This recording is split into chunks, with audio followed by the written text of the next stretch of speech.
हे पितरांनो तुम्हाला नमस्कार करतो. ओम श्री गणेश देवताय नमः. ओम श्री कुलदेवताय नमः. ओम श्री गुरुदेवताय नमः. ओम सर्वश्री इष्टलिंग देवताय नमो नमः. शिवशरणात मित्रांनो, मी कडापा परत एकदा आपल्यासमोर हजर आहे. माझ्या धर्मकरम चॅनलमध्ये आपले सहर्ष स्वागत करीत आहे. मित्रांनो, मी लिंगायत या साखळीमधील पुढील व्हिडिओ आपल्यासमोर सादर करीत आहे. तेव्हा आपणा सर्वांना माझी नम्र विनंती की माझा व्हिडिओ आपण शेवटपर्यंत पाहावा आणि ऐकावा.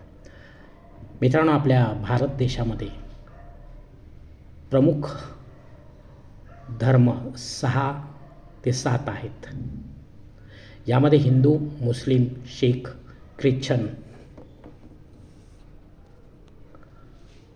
जैन, बौद्ध व इतर काही. तर प्रत्येक धर्मात आपले आराध्य देवता प्राप्तीचाच मार्ग सांगितलेला आहे. धर्मतत्व व नियमांचे पालन करूनच आपल्या आत्म्याचा उद्धार होतो, साक्षात्कार होतो. मित्रांनो, हिंदू धर्माव्यतिरिक्त तो कसा होतो, कुणाला झाला आहे, यापूर्वी कधी झाला आहे, याची चर्चा येथे आपण करणार नाही.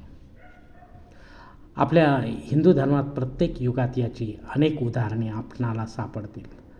आपणही भक्ती मार्गात ईश्वर प्राप्तीच्या जीवन उद्देशाने आला असाल तर याच मार्गाचा अवलंब आपणाला करावा लागणार आहे.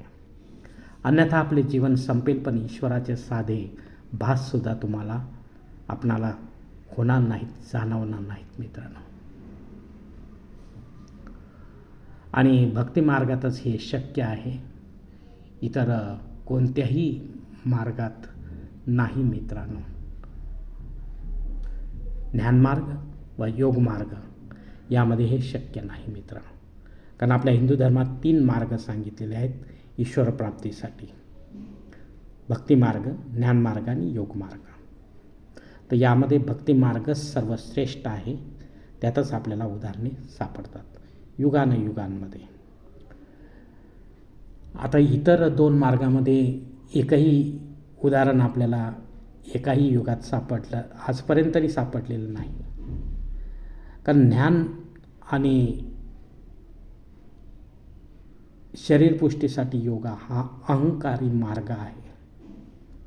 इथे अहंकार आपल्याला भरून दिसलेला दिसेल. ज्ञान होते माणसाला, पण ब्रह्मज्ञान होण्यासाठी आपल्याला ईश्वराचीच प्राप्ती करावी लागते. तोच आपल्याला तो प्रदान करतो. मित्रांनो, त्यामुळे या मार्गात आपण जाणे म्हणजे आपला अमूल्य वेळ व पैसा, मेहनत, श्रद्धा, भक्ती वाया घालवण्यासारखे आहे. आयुष्य निघून गेल्यानंतर पश्चाताप करण्यात काहीच अर्थ नाही. मित्रांनो, इतर धर्मांच्या बाबतीत फक्त एक मुद्दा मला महत्त्वाचा वाटतो, तो आपल्यासमोर मांडत आहे. संपूर्ण ब्रह्मांडाचं संचालन जर त्रिमूर्ती व आदिशक्ती करत असेल तर इतर धर्माच्या देवतांचे अस्तित्व कसे जाणावे? आपल्या हिंदू धर्माव्यतिरिक्त इतर धर्मीयांना त्यांच्या ईश्वराचा साक्षात्कार झाला आहे का? मूळ अवतारांचे आणखी काही अवतार आहेत का? हिंदू धर्मातूनच इतर धर्म निर्माण झाले आहेत का नाही? कारण एक हिंदू धर्म सोडला तर या कलियुगामध्येच इतर धर्म निर्माण झाले हे आपल्याला जाणवेल, आपण अभ्यास कराल तर. धर्म संस्थापकच देवता बनले आहेत असे मला वाटते. मित्रांनो, कारण आपणच असतो आपल्या जीवनाचे शिल्पकार. धन्यवाद मित्रांनो. आजचा हा मी लिंगायत या साखळीमधील हा व्हिडिओ मी याच ठिकाणी संपवत आहे. आपण जर माझ्या मताशी सहमत असाल तर कृपया माझे धर्मकरम चॅनल सबस्क्राईब करा, लाईक करा, आपले कुटुंब व मित्रपरिवाराचं शेअर करा. तसेच कॉमेंट्स बॉक्समध्ये आपले मत अवश्य नोंदवा आणि माझा पुढील व्हिडिओ आपल्यापर्यंत पोहोचण्यासाठी बेल बटन अवश्य दाबा. धन्यवाद मित्रांनो.